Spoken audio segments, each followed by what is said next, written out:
Lunasi hutang aku laku sebelum jatuh tempo. Bisa nggak sih orang itu akan pinjam lagi, mengajukan pinjaman lagi? Yuk kita akan bahas. Sebelumnya saya bahas soal EasyCash ya. Pembayaran cepat EasyCash ternyata orangnya nggak bisa bayar lagi. Kredivo pun juga pernah, banyak. Aku laku pun juga sering.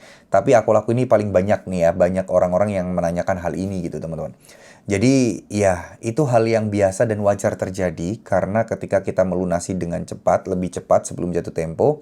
Tapi lebih cepatnya ini kira-kira ya kalau H-5, H-7 mah aman-aman aja. Tapi kalau jatuh tempo tanggal 30, tanggal 1 bulan ini kalian udah bayar, nah itu pasti patut dicurigai gitu loh. Kenapa ini bayar cepat? Apalagi setelah itu teman-teman mengajukan pinjaman lagi. Nah, ini akan menjadi misteri. Karena secara logika ya teman-teman ya, kalian bayar lebih cepat, kalian pinjam lagi lah buat apa? Gitu ya. Kenapa nggak pakai duit ya, yang kalian punya dulu? Berarti kan ini tujuannya berarti kan otomatis ya mau pinjam lagi biar tenornya lebih jauh lagi, biar waktunya lebih panjang lagi. Nah, asumsi para aplikasi paylater atau pinjol itu seperti itu gitu loh. Dan mereka itu meminimalisir resiko-resiko terjadinya gali lubang dan tutup lubang. Rencana untuk mengajukan pinjaman lain ya dengan cara membayar pinjaman sebelumnya dengan cara ngutang lagi di perusahaan yang lain atau pinjol yang lain. Nah, itu yang ditakutkan sebenarnya. Jadi ya wajar kalau misalnya pengajuannya ditolak. Tapi nggak sedikit juga yang pengajuannya diterima gitu loh. Tapi banyak juga yang pengajuannya langsung ditolak gitu.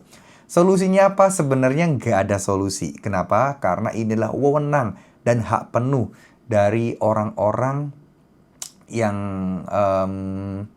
apa ya teman-teman ya. Jadi orang-orang yang ada di sana gitu loh teman-teman. Dari orang-orang yang bisa dibilang kayak semacam em, ya memang itulah tujuan mereka gitu loh. Ngerti nggak maksud saya? Orang-orang yang memang apa ya bisa dibilang mempunyai wewenang khusus biar tidak terjadinya kasus-kasus galbay ya seperti itu. Tapi setiap orang mempunyai kredit skor masing-masing yang mana itu yang menjadi kunci pokok dan penentuan. Ya sebenarnya gini loh. Kalau boleh saran, udahlah tinggalkan aplikasi-aplikasi paylater, aplikasi-aplikasi pinjol.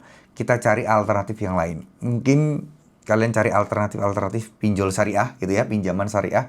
Itu akan jauh lebih bagus, jauh lebih oke. Dan buat yang teman-teman yang muslim juga teman-teman terhindar dari dosa-dosa hutang riba juga. Ya, sekedar saran aja. Oke?